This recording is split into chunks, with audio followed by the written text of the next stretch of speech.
Hello everyone, welcome back to our channel Guide Hub. In this video, I am going to show you how to unblock someone on TikTok. So open your TikTok app, you will land on your home page.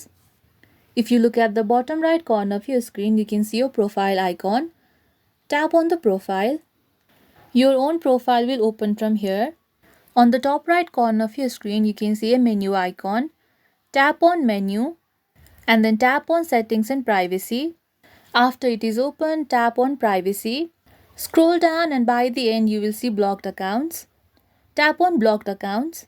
Here you will see the list of accounts that you have blocked. On the right side of your screen you can see unblock option. Tap on the unblock option of those profiles that you want to unblock. So this is how you can unblock someone on TikTok. I hope you found this video useful. If you liked this video, please give it a thumbs up, hit subscribe and let me know in the comments if you have any queries. Thank you for watching.